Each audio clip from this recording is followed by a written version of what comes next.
pages and stuff once it gets ready to go live. So it's live now. You guys should see that where it's going live. We're gonna get a chance. Yep.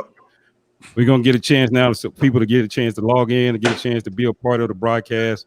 Also, we get a chance for all of us to share it to all our social media pages to get everybody on, so we can be ready to go. And some people will probably be hitting us with comments and feedback, and we'll see that. And what you'll see when we do that, you'll see me pop it up on the screen like that.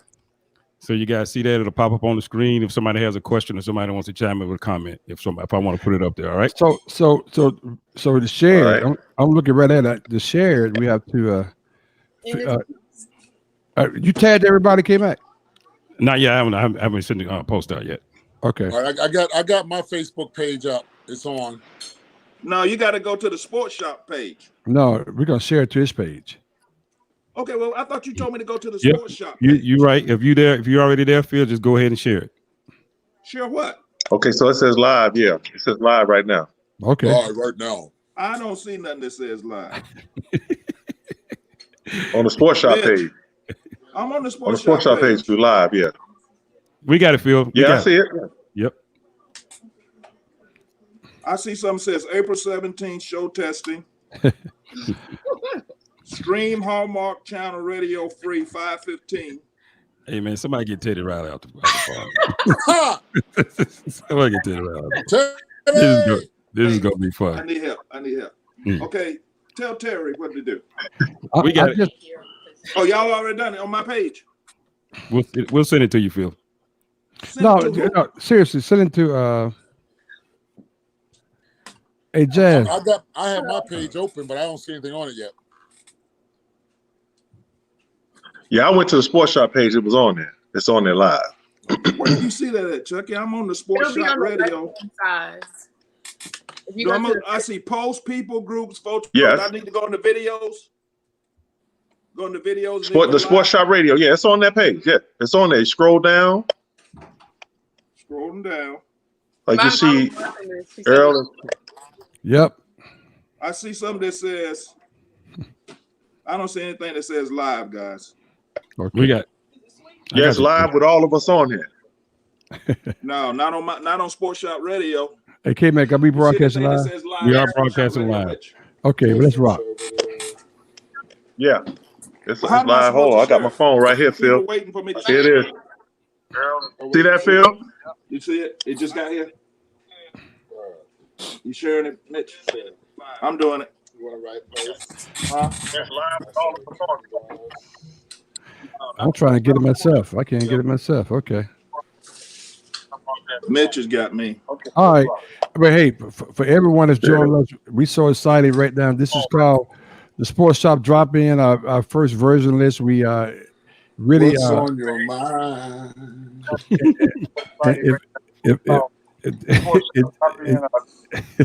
And G, what is G doing? Who knows? But you got Dion Reese here. You got K Mac. You got the breathtaking one, Jay Fritz. Hey, I gotta go get a cup of coffee, man. And Gene, we're live, Gene. By the way, okay. He can't help it. He went to do. Gene, we are live. He can't help it. Let's say Chuck. He can't help it, right? Okay. We're so happy to be rocking with the great Phil Ford of Carolina. Obviously, played a legend of Carolina, played in the NBA, coached in the NBA, and has a lot of experience with Michael at both levels. Then, of course, we have Chucky Brown, who played in the NBA for a long time, former NC State great, rocking with us, won a world championship, and very, very happy to see Chucky with us. Then we got a man who actually played against Michael's rookie year, then actually joined him with the Chicago Bulls a few years later. A great from Duke University, who's not on the screen right now. I don't know what team went. The great Steve Bates, Tinkerbell is rocking with Tinkerbell. Tink. Wait a minute, man. Phil and Chuck, how you guys doing, man? Y'all all right? Doing great, man. Doing great. Good to be here, bro. Good to have you guys here, man. Staying safe in this COVID-19. Now make sure you guys stay away from that Rona, as they say. That Roro. I told you, if it's gonna get me on my couch. That's where it's gonna touch me. in between binging on Green League and Scandal. well, let's get started. We'll get started, and the Gene will just join us when he gets back from where we went to. We all saw the first 2 episodes of the Last Dance, which was really chronicling a lot about Michael Jordan. Where he started, where he ended up at, and a lot had to do with that last run. 97, Right. 1997, his last run. But let's talk about. We're curious about how. What was your first encounter with Michael Jordan? We'll talk with you first, Coach. Well, obviously, I met him his freshman year, and I think if anybody says that they thought that he was going to be the greatest player ever at that time, is probably not telling the truth. But he's a great kid. I enjoy him. I'm just amazed at how he handles his life these days. Just to be bigger than Elvis, bigger than Ali. He's quite a tremendous individual, man, and overall body of work. It's hard to say that he's not the greatest player to ever play.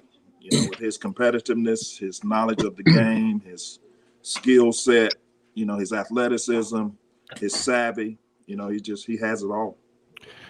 Chucky, what about you? Your first encounter with Michael? My first encounter with him, I had just moved down to small town Navassa down in Leland, North Carolina. I just moved down from New York, and I've been playing. I think I might have played my first year of high school.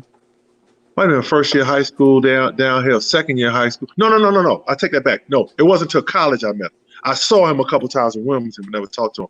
It was when I was at NC State. We had a mutual friend that knew Mike, and that I used to hang out with. So he lived in Wilmington. So he was like, "Yo," and Mike was playing with the Bulls. Then this was after his rookie year with the Bulls. So he was like, "Yo, Mike want to meet you." So I was like, "What?" So I was like, "All right, bet." So he had a townhouse in Carborough back in the day, and he was coming back during the summers when he was doing his camps down at UNCW. So we drove over to his house, to the townhouse, and we watched it was the finals. I forget who was playing in the finals at the time, but we watched the finals, and then we kind of just talked. And then after that, he asked me to come work his camp and come play in his camp down at UNC Wilmington, and I did that. And that was my, first interaction with him. Oh, wow. So, Gene, we asked some people, you guys, I guess, describe your first encounter with Michael Jordan. How did you meet him? So you guys want me to speak next? Yeah, Gene, yes. We got a comedian over there. Go ahead, Gene. Man, listen, before we talk about the great one, which he is great, I'm growing a freaking beard, man. This is freaking me out. I've never had a beard before. It's tripping me out. Join the crowd. Me too. I'm the same way. Let me get back to Michael. My first encounter with him, I was with the Spurs. We came up to play them, and I had to guard him. I'm playing the power forward, small forward position, but I was the only one that could really play defense pretty well. So I had to guard him tonight, and I'm looking at him. I see his size, but I knew he had quickness. We watched the videos. Right. It was a long night. But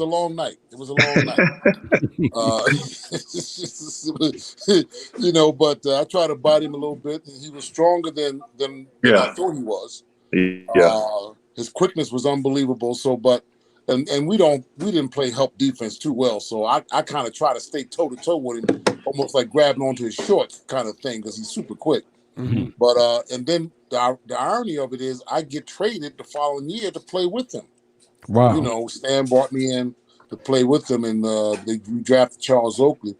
And Oakley and I, our practices were brutal, man. And the thing I liked about our practice was Michael took it. We beat him up. We beat him up hard. He liked it.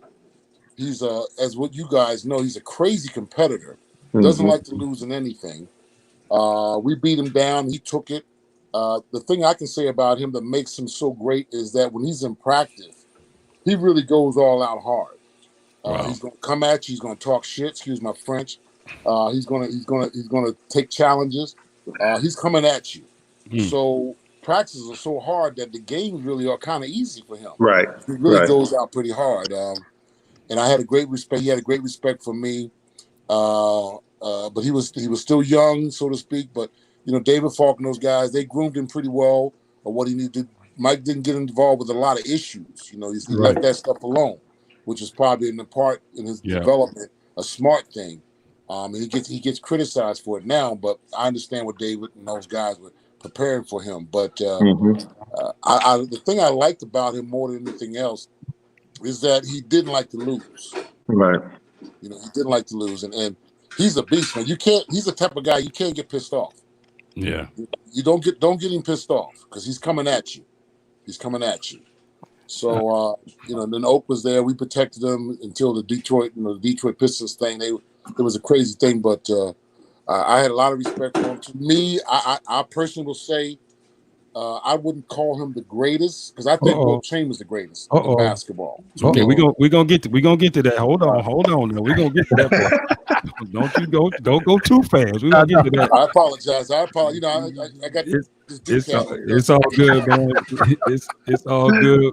This is the first version of the Sports Shop drop in, and you guys, we're broadcasting live. We're gonna do some Facebook lives. We're going live on YouTube. Thanks to everybody that's joining us out there, everybody that's checking us out. We got the great Phil Ford, Chucky Brown, Gene Banks joining us as well, and we're talking about the Last Dance documentary that was just aired. That first, I guess 1 and 2. That was just aired. One of the questions I had, especially for you guys, is when you been around basketball, you see a guy like a Michael Jordan.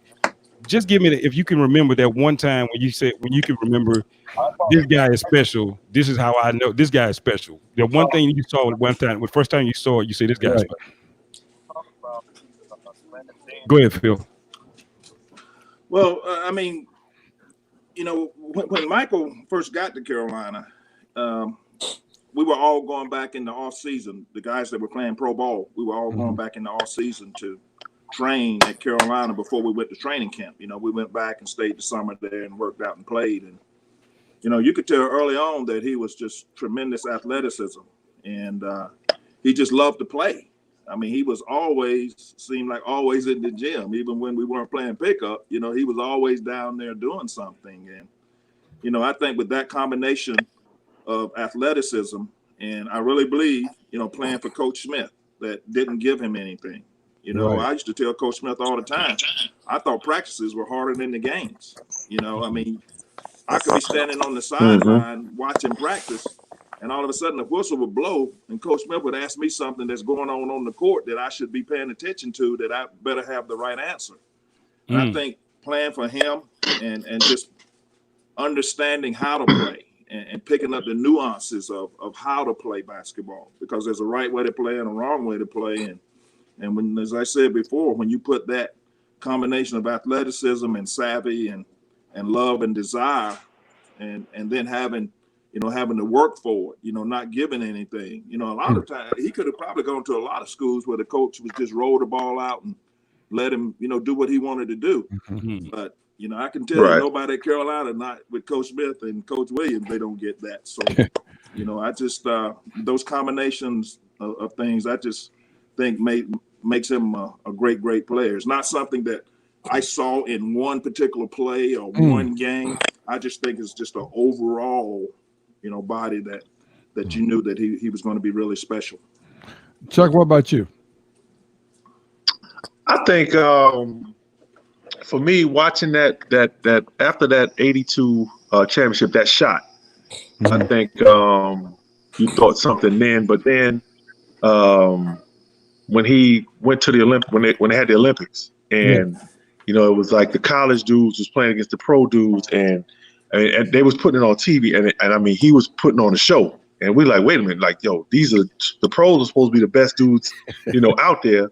Right. But this dude is killing them. You know what I'm saying? But I think, like, I remember watching that 82 championship and just a freshman taking that shot, like, years ago, like freshmen weren't allowed to play, and then like you got this freshman that come and like he took the shot with no hesitation.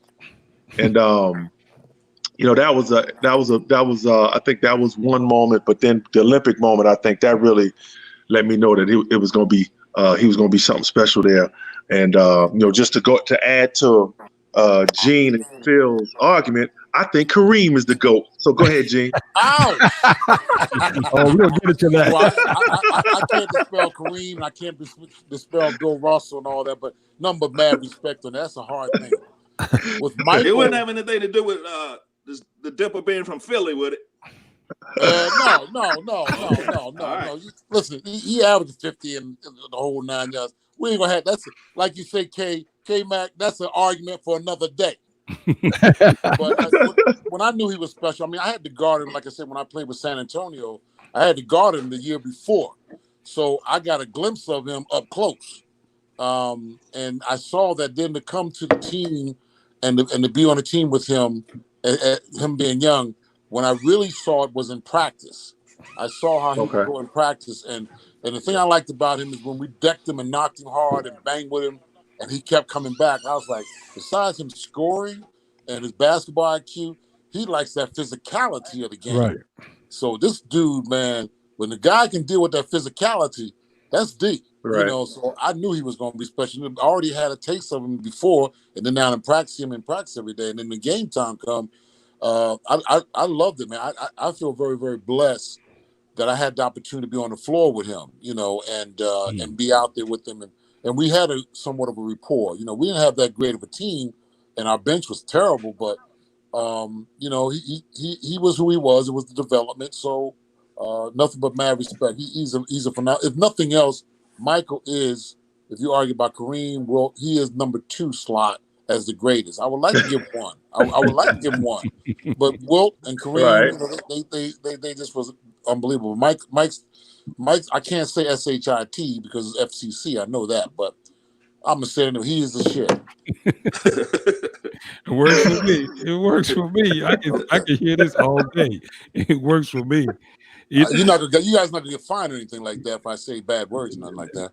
Well, we won't. No, but you may. Oh, really? They're gonna send the fine to you, Gene. Since I said something wrong, I might as well let it all out now. Get Samuel Jackson. Hey, Gene, they fine you per letter now, so be careful. Oh, okay. That's right. They can come to my house as coronavirus. They can come if they want to. Man, we're so excited. This is the first version of the Sports Shop Drop In. And we rocking with the great Phil Ford. I definitely want to hear the woman's perspective of that, because when I was with them, when we went to places, man, it was like the Beatles. They talk about the Beatles thing. Oakley and myself more so. How was that though? We had to protect them when we came out, man. It was like crazy that experience with that. Now I had that experience with the Iceman, but the Iceman had the old ladies. I had the old ladies lined up. Mike got all the kids, all younger. We had that with Ice selling out the women out there, but with Mike, it was we had to hide him out in back door. We had to take him out back doors and all kind of stuff, man. It was fun and phenomenal, Well, go ahead, Jay Fritz. Answer that question. Answer what question? I mean, when somebody... Michael Jordan is fine. No, that's not that either. But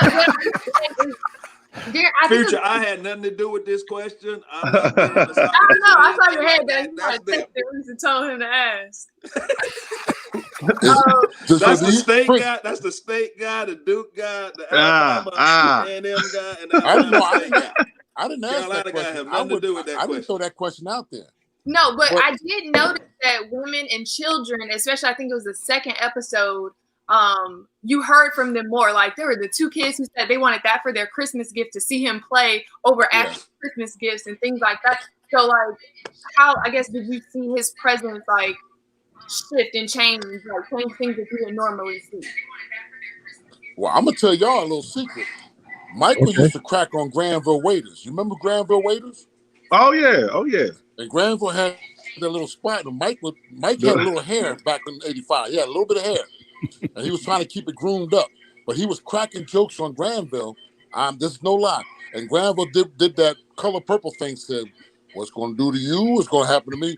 And then Mike started having a little spot that you could see. You could see a little bit of he was losing his hair, and then he decided, let me just go ahead and just take it all the way off because he was trying to hold on.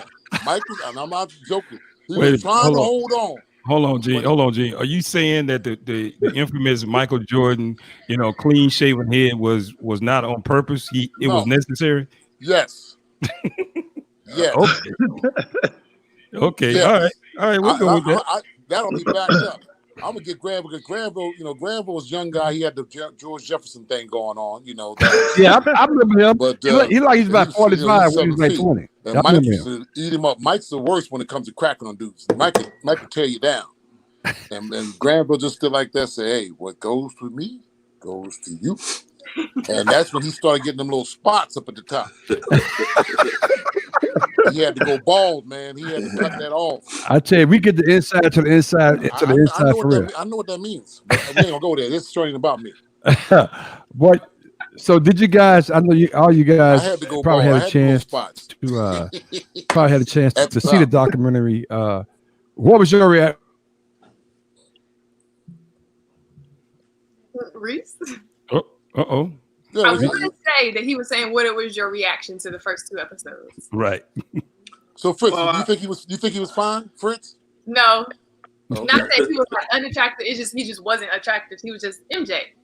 Yeah. I go with that. What would you guys take on the documentary?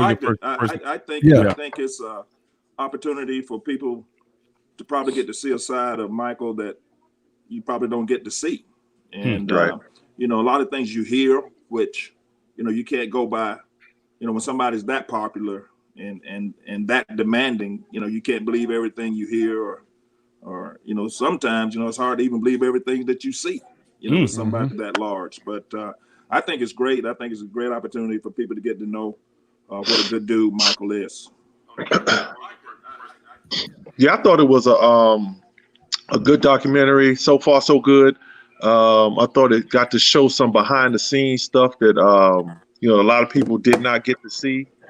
Also, like in the first, playing around that time, I forgot about Scottie Pippen going through his contract situation. I forgot all about that. So that kind of brings back memories of that. I thought the documentary was put together really good. I look forward to the next 8 episodes. Yeah, me too.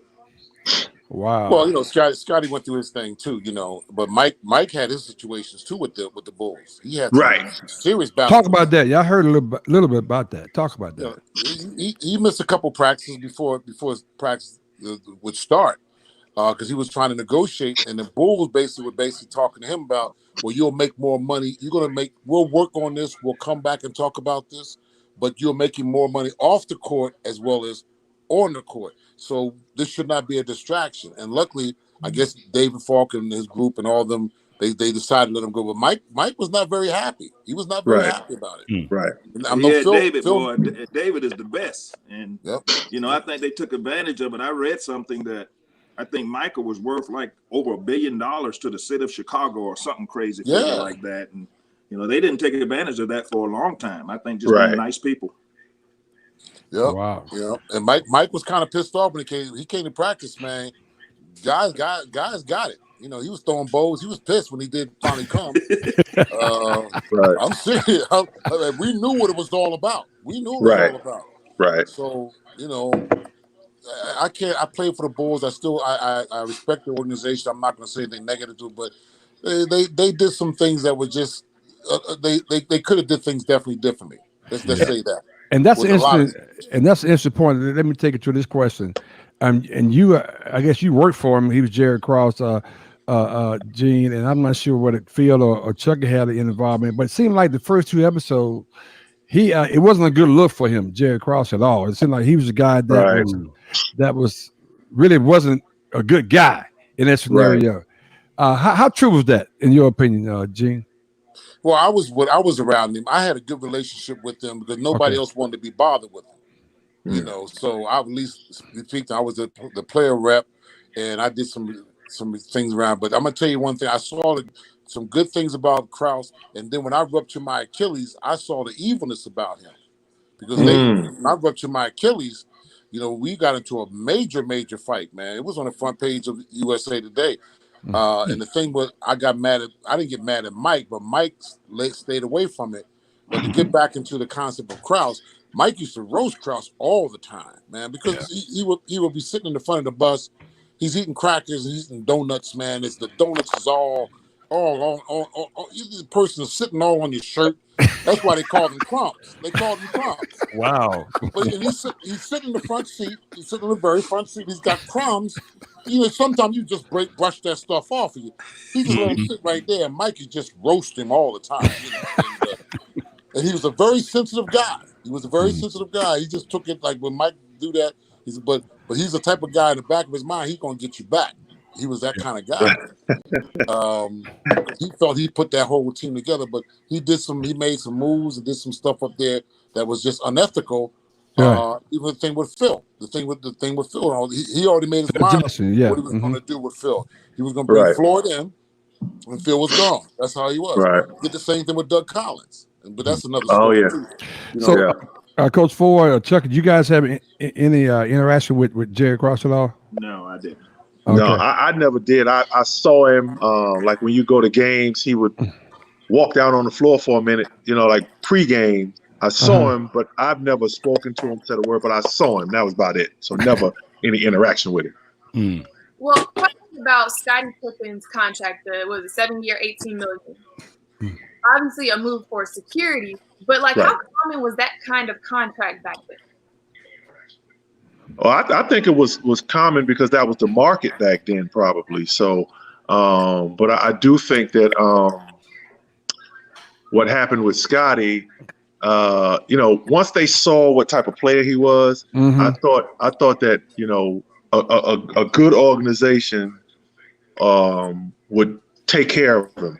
You know what I'm saying? Because he's shown you what his capability. You know, he's the second best player on the team, top 5 in the league. So he showed you what he could do. So, you know, take care of him, and especially if you knew his situation. See, I didn't know his situation until last night. Right. You know what I'm saying? So I understand why he took that deal. You know what I'm saying? So I got to get this money to take care of my people. I got to do this. I got to sacrifice for the team. But then hopefully one day they'll come around and take care of me if I'm doing the right thing. And I think the Bulls should have taken care of. So I ain't mad at Scottie for what he did. I'm not mad at him at all. Wow. I can tell you more about Reinsdorf and those guys. This is one thing that they had. They will never, ever, ever let a guy come in and renegotiate. They never. That was something they had a stance on. They stayed on that kind of situation. Like you said, it did it with Michael, but it never hit the press. Chicago Peace got it, but they crumbed it. And then when the thing with Scottie, they could have easily said, "Let's tear this up. Let's work this out." Give it. And then also, my argument with Michael, I know Draymond Green has said this today, that Michael should have backed his boy, whatever. Michael doesn't get involved in those kind of things, and he could have, but he didn't. But Scottie did. You know, you got to understand, 7-year contract making $2 million.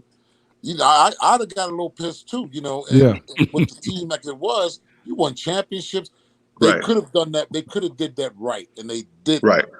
They didn't. They got away with it. Scottie got his money in Portland, but that was the thing where you saw what was happening, how it dismantled the dynasty. They showed how you could dismantle a dynasty. Wow. You know what, guys? Just listen to you guys talk about it, and it kind of just struck me as odd that you would have a team that was working as a dynasty, was dominating, and the first thing you do coming in is saying, "Hey, Phil Jackson, first of all, this is going to be your last dance, and we're going to probably break this thing up." I just didn't understand why would it be that important to break something up that was actually still working? Right. PJ, you want to take that? Oh, I don't understand that either. You know, I'm on the, you know, ride that horse until it doesn't ride anymore. You know what I mean? You know, that's just like Earl, you and I, we talk about Golden State all the time. You know, why break it up? But then again, you know, I don't know the business side of it. I don't know what they were going through, but that's just I'd have tried to keep that team together as long as they wanted to stay together, and it was up to them to break it up. You know, you kind of break yourself up, you know, when all of a sudden, you know, you see that loose ball over there and your legs don't get you there as quite as fast as they used to. That's what breaks it up. You know, it's not the front office, you know. So So that kind of leads me to my next question, guys, is just talking about when you guys looked at the documentary, you got a chance to view it, the era of basketball that was being played then.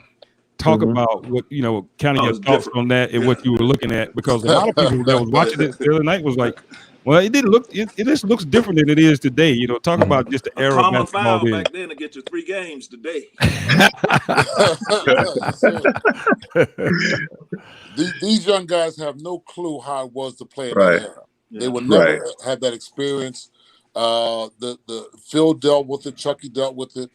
Coming Yep. across the lane, man, you had to my watch yourself. gosh. You see what I'm You saying? could get chucked all the while, and you can Yeah. have a Under hand that- check. Yeah, it was rough. Yeah. If you Phil with the guards, he had to deal with that with the hand check, and then if you Yep. come in that meat grinder, you better come in there with all your best moves, and you Yep. better brace yourself. Yep. You're coming out there battered. You gonna get hit. Honest, not to come in there because you're gonna get touched a little bit. I'm not going to say his name, but Earl, I told you the story. I had beat my guy a couple times, and they called timeout, and I beat my guy again, and this big guy just laid me in the front row and helped me up, and he told me, Coach told me, don't let you come down this middle anymore. Yep. And I told him, you could have just told me, So, I'm not going to say who it was, Earl, but you know who it was. Yeah, Chucky went through that too when he was in the league. They Oh, they yeah. get down in that butter.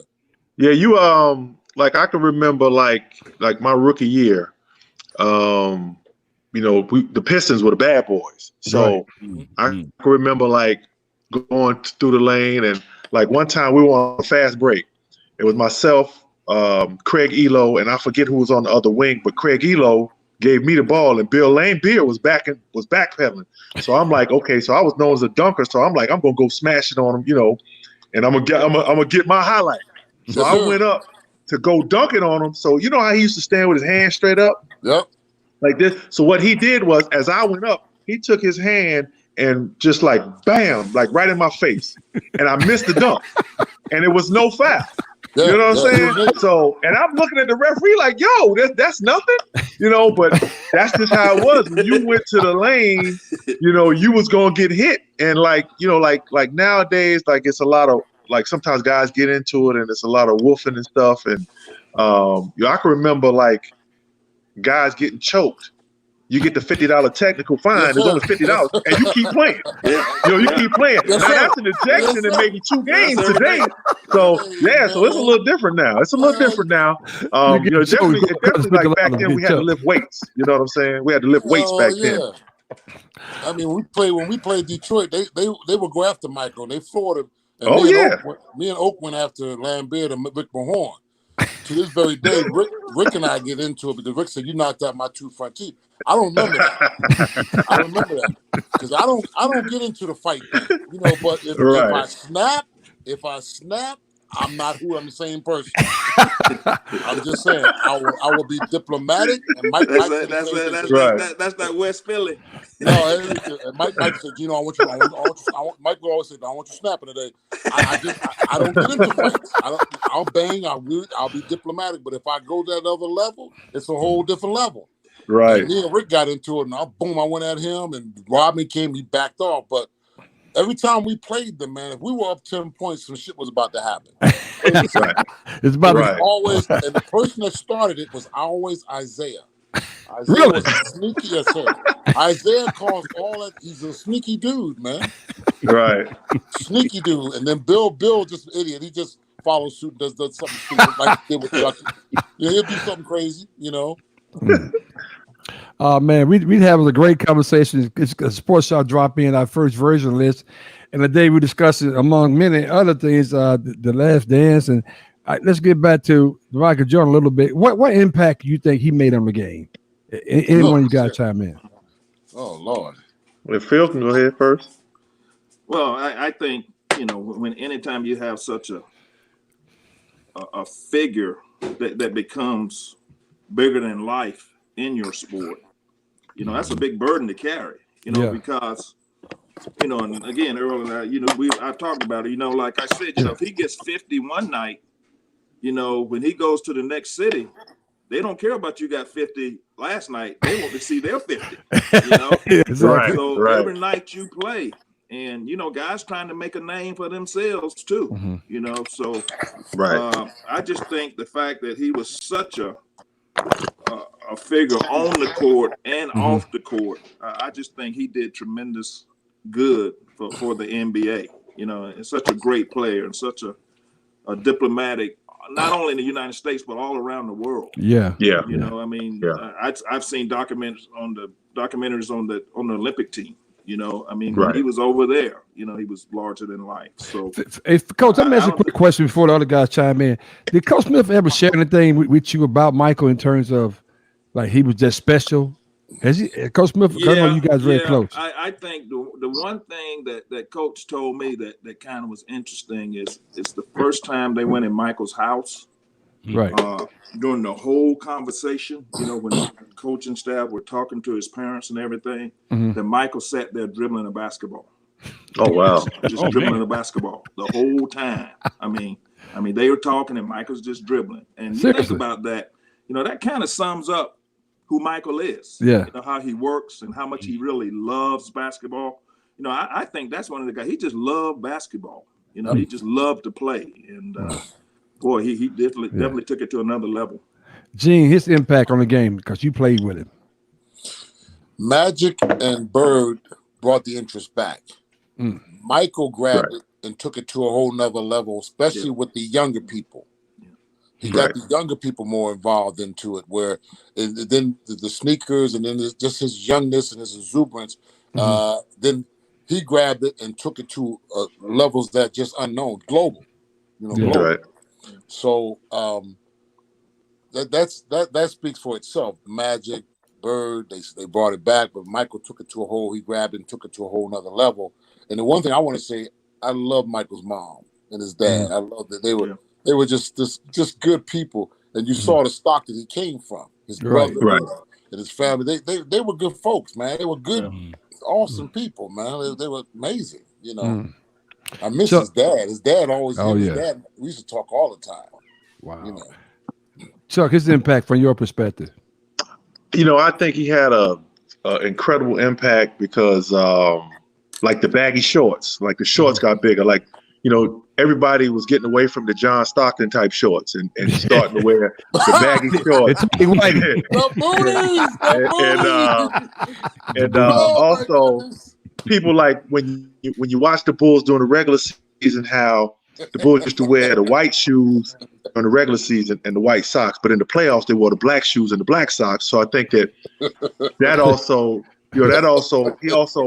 that made an impact on people as well. And like I can remember years ago, like me and Larry were good friends. Larry Joe, his older brother. So we used to play together at the 8th Street Center. So I saw how competitive Larry was, and I knew that, when they said that they used to get into fights, I can believe that because Larry's the same type of guy. You know what I'm saying? So Larry didn't like to lose. Larry just didn't get the size. But I think his impact has been like globally has been incredible. He saved the Bulls. Because as you saw when he first came, those seats were empty. When they showed a lot of those seats were empty. So I think he saved the Bulls, and I think he was able to help. Like Gene said, he took the NBA to the next level. So he was able to help take the NBA global. David Stern was smart by getting with him and making the NBA a global thing. So he had an incredible impact. Wow, that's good stuff, man. Hey Chucky. Yo. You shouldn't have mentioned about the booty shorts, man. I didn't wear. Hey, Phil? I know, Gene, you got some on. Phil had some on. Yeah. You know you had the booty shorts on, Phil. Oh, yeah. That's right. I still don't understand the baggy shorts. We have to thank Michael for that, besides the Fab Five in Michigan. But you have to thank Michael for that because those bad boys were tight. Yeah. Oh man. Now, I'll tell you, when Iceman played, when we used to go, the older women loved coming to see that. The young kids wasn't trying to see all that. Right. Booty shorts. Oh wow. That's funny, man. Booty. So, oh my God, I still got a pair of those shorts in my house. Gene Banks. Goodness. Hey, Hey, Chucky, real quickly, I had a question that just thinking about you guys talking about playing against them night in and night out. Right. Just in the locker room, were there guys where you know who on your team was going to have to guard him that night? Right. Did you guys take it easy on him? I mean, Well, y'all just said, man, do your best, bro. I'm gonna tell you a funny story. So loud. Now, the old Chicago Stadium, when we used to go before the United Center, the old Chicago Stadium, the bus used to pull up, and when you got off the bus, it'd be a whole lot of Bulls fans, little kids there, standing there. They want your jumpers. They call them jumpers. Yeah, to get your jumpers. I never heard that term. So I remember one time we got off the bus, and one of the kids asked Craig Elo, "Yo, let me get them jumpers after the game." So Elo was like, "Nah," and then the kid was like, "That's all right." He said, "That's why Jordan gonna do you." That's all right. That's why Jordan gonna do you. So, like, you caught it when you went to the old Chicago Stadium. Like, the fans would be there waiting for you to get on the bus, and they would be talking junk to you before you got in the building, and you would laugh about it when you get in, but you knew the guy. Like, another story, I remember we played when I was on that Cleveland team when Jordan scored the 69. So I remember at shoot around, these reporters running up to Craig Elo, they were saying what a great job. I guess they asked Jordan to shoot around, but they came in before us about what great job Elo was doing on him. So come to find out, one of the reporters came to Elo and said, "Look, we were asking Mike about, what a great job he's doing on him, and he said he's gonna get 50 tonight." And that was the game where he got the 69. So I mean, so we knew, the guy that had the guard that we were going to have to help. But I mean, it was only so much you could do. Like Gene said, Phil said, his basketball IQ was just, incredible. Because I remember, last shot of the game, we up 1 against the Bulls. They get the ball, so it was a timeout call. I was supposed to go double Michael, so he got the ball. So as I'm running to double him, he looked at me and he ran at me. And as he ran at me, I froze. I'm like, what is he doing? And as I froze, he pulled up and shot an uncontested jump shot, won the game. So, I mean, his basketball IQ was just, incredible. It was incredible. And I just fell on, and I asked him after the game, I said, "You knew what you were doing, huh?" And he just laughed like, "Yeah, I did." So he was a great trash talker too. Never nothing degrading, but he was a great trash talker too. Oh, he's the best. He was one of the best.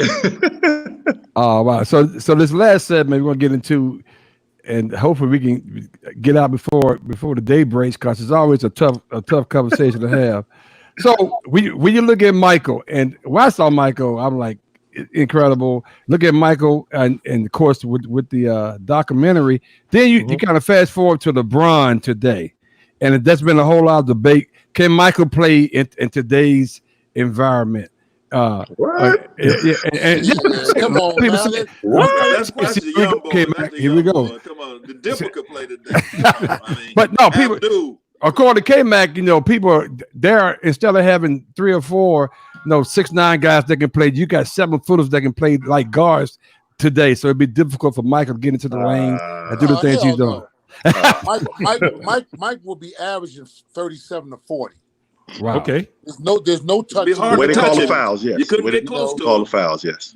Guys, when they go up and shoot, they call themselves contesting. They just putting their hand up. I mean, look at Harden. Right. I mean, if Harden would have played in our day, with Phil and Chucky and I, we're going to tell him, send him to the meat grinder. Send him to the meat grinder. We're going to take care of this. Yep. We're going to take care of this. But, them guys, they just stay out there, and they respect LeBron and those guys so much, too much. LeBron already knows he's the king. They watched him play. They're going to play him, but LeBron's just going through them like sliced cheese, man. Just power. Right. And something else you have to realize, you didn't have as many teams. So there were a lot better players. A lot better, that's right. Each team. Oh, okay. Right. Yeah. Okay. Right. I mean, these guys, they can jump out of the gym. They're faster. I got to give it to them. These young kids, they something else. They're right. And everybody now can shoot outside. Right. Everybody's dropping them. But the IQ is the thing. When that game gets tight, you see what happens. Kawhi Leonard took advantage of that last year. Right. The Golden State Warriors moving that ball around when they won championship. When the championship games, those guys have good IQ. They wind up winning those games, and Michael would tear the league apart. Wow. Yeah, I think that also, like, no, I mean, yeah, a lot of the guys, everybody shoots the jump shots, but the bottom line, and at the end of every like championship or whatever championship run, it's the team that gets the ball in the paint that wins the game. Yes, sir. So they can keep, there's some things about basketball, the changes that I do love, but the bottom line, like, you got to get in that paint to win the game. You got to get in the paint. It was a lot tougher to get in the paint years ago, or you had to pay. There was a price you had to pay when you got in the paint. Well, I mean, you got to get to the free throw line. You right. got to get to the line, and getting in the paint usually creates problems for the team that got in the paint on. So that's why Draymond Green was the X factor for Golden State. They had the Splash Brothers, but them guys go in there, boom, boom, boom. He's got that free throw line. He changed the game. You got to get that. That's what it is. And you're right, Chucky. Way to tell him about that, Chuck. Tell him. I'm gonna still get on you about them booty shorts. I'm starting. My head's starting to swirl about them. Oh my goodness! Hey guys, just listening to you guys talk, it just made me think about. And I was talking to Reese about it earlier today. You take a player like a Len Bias, right? Len Bias and a Michael Jordan. They were like one or two that you could see during that era. With that size, that speed, and that ability. Just with the exception that now there are more guys like that with that size and that speed and that ability. One thing that kept standing out to me was, I think Michael's determination and his will is probably the thing that would transcend no matter which era that he played in. No doubt. That's what he had. Kobe had that. Kobe had that same kind of thing. Those two, when you have that, and now LeBron's starting to have it. He's starting to pick it up. So when they have that will and like that, it's nothing you can do with them guys, man. Nothing you can do with them. Just wait for Father Time to hurry up. And never know. The fact that Michael had to play JV in the 10th grade. I mean, the fact that may have had something to do with it. That it spurred him on. He kept in the back of his mind his entire career. Because I'm saying that guy used to work hard, man. And I've heard it, and now to hear Tink talk about it. When you're the best player on the team and you go to practice every day, and in the NBA, man, I'm here to tell you, I mean, that's a long season. And when you practice hard and the best player on your team is practicing the hardest on your team, I mean, that makes your team really good. Amen, Joe. That was it. That was his greatness. Amen. Because you had to come with it, or he was going to embarrass you, or you're going to look stupid, or you weren't going. Coach going to see you ain't going to play. So you had to come to practice and work, and Mike made you had to practice. Wow. Well, Mac, Jay Fritz, you guys got any final question for these guys? One. Okay. If you had to pull something that MJ was just the best at and give it to the current day NBA, so everybody would play with this one thing, like whether it was his will to win or how hard he works, in practice or whatever, what would that thing be? To me, he pulled his teammates with him. Oh, right. He had that desire. Like, certain guys are born with this ability. Like, I don't know if you guys remember when Derek Jeter, like his last at bat, like he had to get a hit. Right. Who didn't think that Jeter wasn't going to get that hit? Right. Michael has that same karma, whatever it is. I mean, it's just his will to be so good and his will to win. I think it helps the players on his team. I think he makes the guys on his team better than they really are, to me. And not saying that they aren't already good, but he makes them believe that they're supposed to win. And that's a special, I don't think you can teach that. Wow. Interesting. Chucky. Yeah, I think if it was one thing I could pull from him to give to today's player, I think it would be that fire, the determination. Because I don't think all players have it today. But I think that would be the one thing I would pull from him to give to these players today, because sometimes you can look at a game and see when a guy's not playing. You can never say that about when you saw the Chicago Bulls playing when Mike was there. You can never say that about him because everybody out there. Because if he's playing hard, you know, and I played with a number of superstars, like, you know, when Dream was bringing it, and you had no choice. You know what I'm saying? When Tim Duncan was bringing it, you had no choice. So, you know, so I mean, when your leader has that fire and is willing to hold people accountable, that makes the job easier for the coach. You know what I'm saying? As our coach now, you know, that's the one thing that I look for is what player is going to help me? What player is going to hold his teammates accountable? And I think Jordan did that. Wow. Outstanding. You know what, guys, just with that being said, I mean, I just think about, you know, we've been talking about it all week, of course, and everybody's been looking forward to it. Everything I thought I knew about Michael watching this documentary just kind of solidified with me just how hard and how much he loved the game of basketball. Yeah. It wasn't by accident. It wasn't, I mean, yes, he was talented, but it wasn't a fluke. I mean, he put the work in and day out, and he just really wanted to will himself above everybody else. Right. Yeah. There was no fluke about what his work ethics. And what Phil said was on point. What Chucky said was on point. Is that viciousness of not wanting to lose. He never wanted to lose, and he would pull away, do whatever. I'm not sure what happened. Uh-oh. Tinkerbell went tipping away. Phil was on point. Tipping away. Oh, there you go. He coming back. He come back. Phil was on point, but apparently Gene wasn't. I'm back. Listen.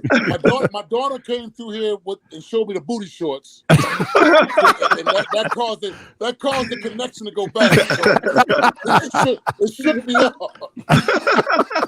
It shook me up. No, Mike was the epitome of a great athlete that just does. I mean, there's no more words that can be said about him.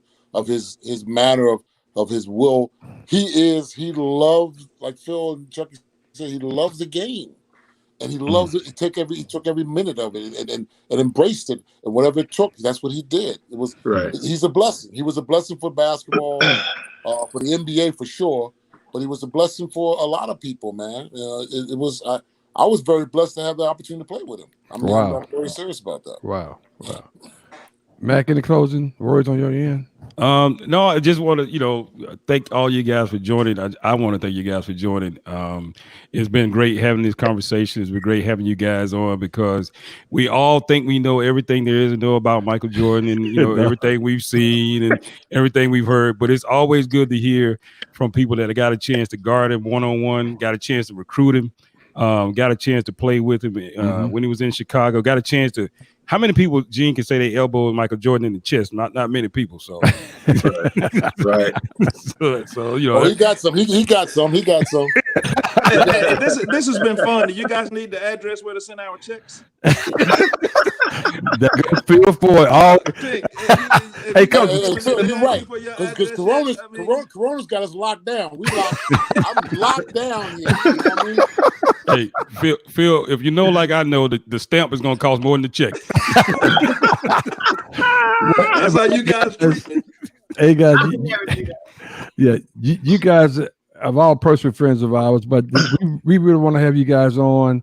And right. Next time we'll make sure we include Walter.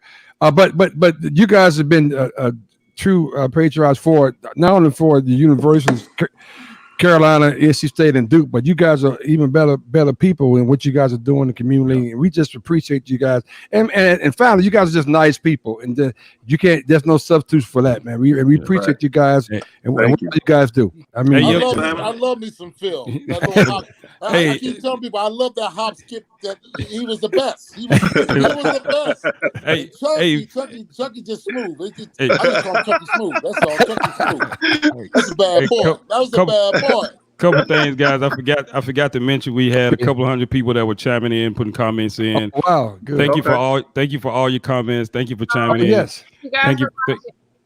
Thank you for participating. It's good. And I learned something too, by the way. Chucky Brown actually has a championship ring. Hey, you know what else you learned? You also learned that the Giants are better than the Redskins. Whatever, Chucky. What's up, K-Mac? Huh? He got the championship ring. Yeah, he got a championship. No, it was just I didn't know Chucky Brown. The years he played, he actually won a championship. Don't listen to him, G. Don't listen to him. K-Mac tripping. Okay, that's all right. Tripping. That's good, man. It's been great. We got him, Chuck. We got him. Man, you guys be safe out there. And thank you again. All right. This is real special for us for helping us out. We appreciate you guys. Okay. Let's go, Fred. Thank you. Let's go. Well, I'm gonna need some help. Hey, you guys hold on just a second. Cool. She's so cool. I don't know Love you guys. And Phil, be careful. Mitch, help him out. Mitch, you can feel